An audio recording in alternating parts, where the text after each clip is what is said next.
Alors dans cette vidéo, on va regarder ensemble comment configurer la grosse machine, toute la partie périmètre, ce qui est important, ce qui n'est pas important, bref, on va regarder ça ensemble dans le détail. Alors, on va commencer ici par la roue crantée, on va commencer ici par My Profile. Donc ici, c'est simplement les informations liées au compte, donc pas obligé de mettre une photo de profil, vous pouvez mettre le prénom, le nom, là votre email, mais de toute façon qui est par défaut puisque c'est lors de la création du compte. Et ça, un petit point qui est intéressant, c'est les alertes et les notifications que je vous invite du coup à bien activer, ce qui permet en fait d'être beaucoup plus réactif dans vos réponses dès qu'il se passe quelque chose. Parce qu'on va pouvoir automatiser l'envoi de messages, envoyer des messages selon des conditions. On verra ça en détail dans la partie séquence. Simplement, ce qu'il faut bien comprendre, c'est qu'il faut aussi répondre rapidement. Donc quand un prospect nous répond, je suis intéressé, il faut essayer de répondre dans les 5-10 minutes. Parce que plus vous allez mettre de temps à répondre, plus les chances de finalement d'organiser ce rendez-vous en fait s'éloignent. Donc il y a une question de rapidité. Vous faites en sorte d'investir du temps et de l'argent pour aller solliciter des rendez-vous avec des gens. Et en fait, au moment où ils vous disent oui, vous mettez 24-48 heures à répondre. Finalement, voilà, ils peuvent se dire bah, finalement, entre-temps, j'ai changé d'avis. Ça, c'est un point qui est important. Plus les gens vont réfléchir, plus en fait, ils vont finalement se poser la question de l'intérêt. Donc, il faut être très rapide là-dessus pour finalement prendre le rendez-vous et si possible, essayer de le réserver pour le lendemain ou dans les 48 heures. C'est toujours plutôt que de mettre une semaine, ça laisse les gens le temps de l'annuler en fait. Donc il faut essayer d'être réactif à ce niveau-là. Ensuite, on a la partie outreach ici. Donc en fait, ce qu'on veut faire par rapport au duplicate content. Donc en fait, ici, les leads, ils vont être automatiquement mis à jour. OK? Et donc, il y a deux façons de les mettre à jour. Soit on update les existing contacts avec les informations précédentes. Voilà. Soit on met à jour les contacts avec les changements et les nouveaux champs. Et donc là, il faut plutôt la deuxième option. Pourquoi? Parce que quand vous allez faire un enrichissement de vos contacts, par exemple à partir de Pipedrive, s'il trouve un profil LinkedIn, s'il trouve un email, bah, en cochant ce point-là, il va mettre à jour l'email ou le profil LinkedIn, voire les deux, dans Pipedrive. Ce qui fait que ça enrichit votre donnée directement, donc c'est un plus. Sur la partie settings, ici on l'avait vu. Sur la partie Pipedrive, donc là-dessus je passe. Sur la partie CRM Feeds, mapping aussi, parce que je vais en faire une vidéo dédiée. Et Lifecycle, j'en ai déjà parlé un peu avant là-dessus. Donc voilà.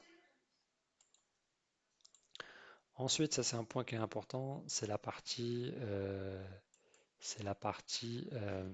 custom tracking domain, hyper important. Alors, deux conseils. D'abord, n'utilisez pas un nom de domaine, enfin le nom de domaine principal que vous utilisez pour envoyer. Si par exemple vous étiez lagrosse-machine.com, n'envoyez pas des campagnes de prospection avec lagrosse-machine.com. Ayez un nom de domaine qui va s'appeler, alors si vous visez le marché anglais, send-lagrosse-machine.com ou lagrosse-machine.fr, bref, avec un nom de domaine qui renvoie vers le nom de domaine principal. Donc là, l'idée, c'est simplement en fait de mettre à jour ici les champs, voilà, directement dans votre hébergeur pour mettre ces informations à jour et ce qui va permettre de traquer les ouvertures et les clics dans vos campagnes. Donc très important. Ensuite, sur la partie intégration, on verra ce qu'on peut faire, mais vous pouvez intégrer l'utilisation de l'API ici. On le verra dans les automatisations avec MEC. L'utilisation de Zapier aussi, c'est possible. Captain Data, Phantom Buster, voilà. Et ici, vous avez en fait un historique de tout ce qui se passe sur la partie API ici en fait. Vous gardez une trace de ça. Ensuite, la partie webbook. Voilà, donc les webbooks, j'en parlerai en détail, comment moi je l'utilise avec le lead scoring, comment je l'ai mis en place et comment ça fonctionne. Ça, je vous montrerai. La partie automation, bah, ce qu'il faut, c'est plutôt activer le LGM Cloud. Voilà, plutôt que d'utiliser le widget. Au départ, en fait, l'outil permettait d'avoir en gros un logiciel sur son ordinateur et il fallait que l'ordinateur soit connecté, que le logiciel soit ouvert, l'ordinateur connecté à Internet pour envoyer les campagnes. Depuis plus d'un an maintenant, on est en juillet 2024, depuis plus d'un an maintenant, vous avez accès au cloud. Donc l'idée c'est de l'activer assez rapidement, comme ça, bah, même si l'ordinateur n'est pas allumé, en fait, ça envoie vos campagnes selon les créneaux horaires que vous avez fixés. Compagnie Detail, là je passe rapidement, mais c'est les informations liées à votre entreprise. Et après la partie billing que je passe, je ferai une vidéo dédiée sur la partie, euh, la partie plan, qu'est-ce que vous avez, qu'est-ce que vous n'avez pas. Voilà. Là, vous avez la partie billing, ok, toute la partie facturation. Donc voilà, et ensuite, en fait, le all setting, ça renvoie à ça, en fait. Vous avez toutes ces informations-là. Donc sur les points qui sont importants, l'outreach setting ici, mettre en place le custom tracking. Dans le CRM setting, j'oubliais, mais non, là, vous n'avez rien à faire. L'outreach, donc c'était ça. Et puis bah, dans le automations, c'est d'activer le cloud. Voilà, si vous avez fait ça, après il y a les informations ici liées à l'entreprise pour la facturation. Voilà. Mais une fois que vous avez fait ça, là on a vu, on va dire, le principal. Et voilà. Donc ça c'est pour la partie settings. Ensuite, pour la partie menu, simplement je vais vous présenter. Donc ici vous avez accès donc à un espace aide. Donc vous pouvez poser des questions directement au support. Mais sinon vous avez accès ici avec les aides qui sont quand même assez bien faites. Si vous avez des questions et si vous êtes un petit peu perdu, donc c'est quand même assez bien expliqué, honnêtement. Euh, oui, une petite erreur là sur la grosse machine. Ici, c'est les personnes qui ont accès, donc on peut en mettre jusqu'à 25 qui peuvent avoir accès au compte pour gérer les campagnes. Donc on peut avoir un profil d'envoi de campagne, email, LinkedIn, et deux, trois personnes qui vont gérer les campagnes, qui vont les rédiger, bref, qui vont les configurer. Ici, on a, je vais juste mettre à jour pour voir si c'est ça, voilà. Ici, on a toute la partie ici options. Donc en fait, on voit un peu ce qui est envoyé le jour, voilà. Donc ici, on va pouvoir connecter sa boîte mail directement. Donc, soit vous êtes connecté à Gmail, soit à Outlook. Sinon, en fait, c'est les accès SMTP hyper classiques. Voilà. Vous allez pouvoir cliquer si vous avez un compte Twitter, un compte LinkedIn directement. Et ici, c'est là où vous allez gérer en fait les horaires d'envoi. Voilà, du lundi au vendredi. Vérifiez aussi ici que vous êtes sur Paris ou si vous ciblez l'étranger ou d'autres. Voilà.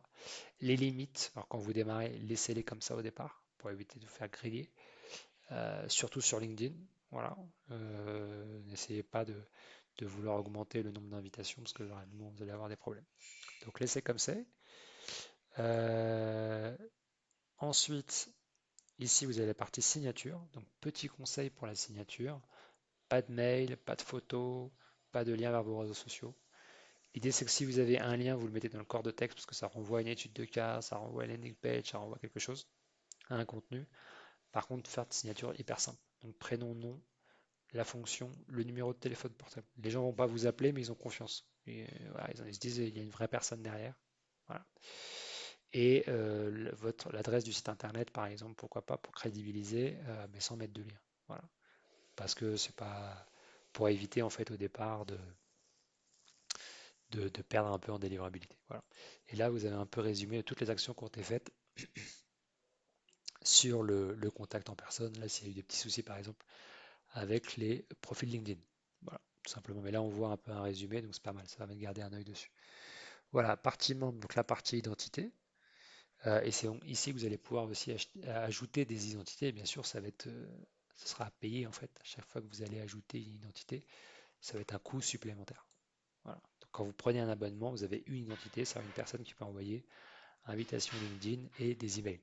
C'est pour ça qu'en général, il faut la même personne avec un prénom, ou alors si vous utilisez quelqu'un d'autre qui n'est pas dans l'entreprise, il y a des stratégies pour ça, avoir un faux profil LinkedIn, voilà. Là, je passe là-dessus, mais voilà. Ici, sur la partie tâches, c'est les tâches que vous allez pouvoir vous ajouter. Donc là, c'est toute la partie tâches appel, d'où l'intérêt d'activer les notifications. En gros, vous allez dire, j'envoie 3 mails, ou alors j'envoie 3 mails, et puis sur le troisième, il y a clic dans le lien, ça crée une tâche d'appel tout de suite. Ce qui fait que la personne en question, elle reçoit la notification en disant, maintenant, voilà, faut appeler. C'est pas connecté à un outil aujourd'hui, c'est juste une notification d'appel. Mais c'est quand même pas mal parce que selon la condition qu'on va choisir, bon bah voilà, on peut activer cet appel-là pour du coup lier email, LinkedIn et appel téléphonique. Donc ça vraiment on le verra, mais c'est vraiment très bien. Ça c'est l'inbox, donc c'est là on va pouvoir tout centraliser, email et LinkedIn, donc toutes les réponses, tout ce qu'on va recevoir. Et du coup on va pouvoir aussi ici bah, gérer les réponses, ok, à la main, comme je l'avais présenté un petit peu plus haut. Et donc voilà, et ensuite les classer, on va pouvoir, ici il y a pas mal donc si on veut les mettre en favori par exemple, parce que c'est important, archiver, le mettre en non-lecture, stopper la synchronisation, désinscrire la personne, parce qu'elle nous dit bah, laissez-moi tranquille, voilà, voire supprimer. Voilà. Donc là, on a toutes les gestions ici. Si on avait plusieurs identités, on aurait pu gérer les différents, voilà. Et je peux gérer les réponses si besoin à partir d'ici, voilà, directement. Donc c'est ça aussi, c'est vraiment nous permettre d'être efficace en fait, de se concentrer, de pouvoir répondre à tout le monde rapidement. Je reçois une notification et à partir de l'hitbox, je vais pouvoir y répondre. Voilà, l'idée c'est ça aussi, qui est bien pensé dans la grosse machine. Et ensuite, on a les trois espaces du haut qui sont ici l'aspect donc au prospect qu'on va pouvoir classer par audience, et ces audiences vont rentrer dans des campagnes. Donc on pourrait avoir le même nom, par exemple. On pourrait se dire, bah, j'ai une campagne Avocat Paris, l'audience s'appelle Avocat Paris, comme ça je ne me trompe pas. Voilà, et on peut faire comme ça pour éviter de se tromper. J'utilise souvent un système ici en fait, où je vais avoir une liste qui vont commencer par des nombres 1, 2, 3, 4, 5, 6, 7, 8, 9, 10, et tout est centralisé dans un Google Sheet, comme ça on sait exactement à quoi ça correspond. Voilà, ça c'est aussi une possibilité, parce qu'on commence à avoir beaucoup de campagnes et beaucoup d'audience, on commence à s'y perdre. À partir de l'audience ici, je vais pouvoir en fait importer des listes. Donc ici, je vais pouvoir importer des listes, soit par exemple, donc là c'est une solution qui est proposée par la grosse machine, qui est leur solution aujourd'hui qui commence, qui démarre, mais qui va certainement être très intéressante, c'est-à-dire aller cibler selon la taille, selon la localisation et selon l'industrie. Par rapport à ça, je vais pouvoir segmenter, avoir une liste et les importer. Je suis limité ainsi à un certain nombre de crédits. Mais voilà, mais je suis sûr que dans les mois qui vont venir, il va y avoir plus de filtres. On va dire que pour l'instant, c'est simple, ok.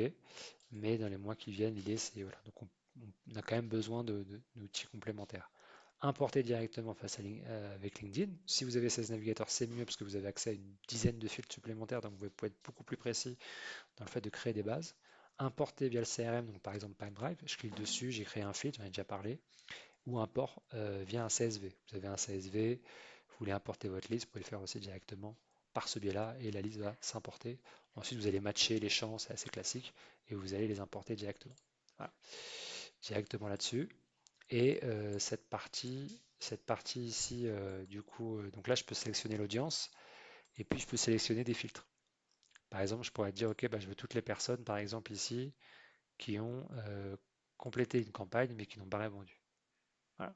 Par exemple, j'ai tous ces gens-là, ils n'ont pas répondu à la campagne, je pourrais me dire, ok, bah, je les prends, je vais tous les sélectionner, là, les 1158, et puis je vais les rajouter dans une nouvelle audience, par exemple, qui vont partir dans une nouvelle campagne.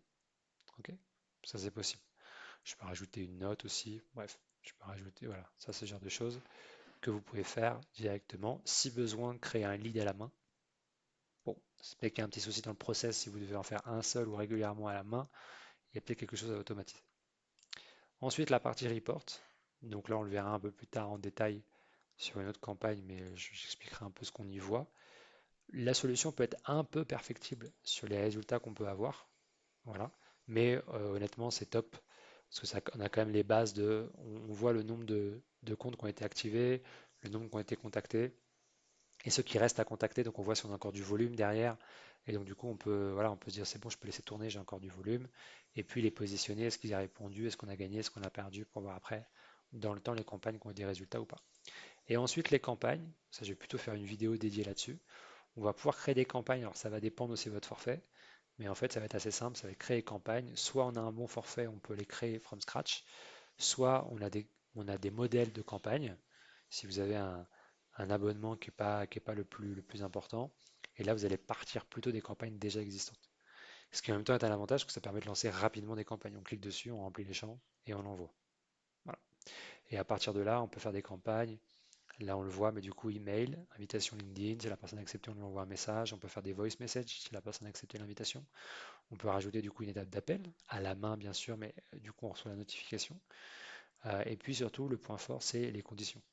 Si la personne, par exemple, elle n'a pas d'email, on va dire est-ce que la personne a un email professionnel? Et si ce n'est pas le cas, on va directement, par exemple, la contacter par LinkedIn. Et on ne passera pas par de l'email pour éviter les erreurs. Si la personne a cliqué dans un email, on peut dire, bah, tiens, si elle clique dans le mail, sur ce lien-là, je fais tout de suite un appel. J'essaye de l'appeler, trouver son numéro et de l'appeler. Et les choses comme ça, un petit peu plus avancées, mais ça on le verra, c'est pas très compliqué à mettre en place, pour faire en sorte de générer un peu plus de rendez-vous. Voilà. Donc si vous faites email, LinkedIn et les appels, là logiquement, selon vos objectifs commerciaux, mais ça devrait beaucoup vous aider. Rajouter une couche d'appel, ça c'est un vrai avantage. Et voilà, on a fait le tour de la solution. Et après, on va rentrer dans les prochaines vidéos un peu plus dans le détail sur différents points. Mais là, déjà, on a vu le tour des paramètres, des choses à savoir, et puis les différents espaces là dans le menu de gauche. Donc voilà. Et je vous dis à très vite dans une prochaine vidéo.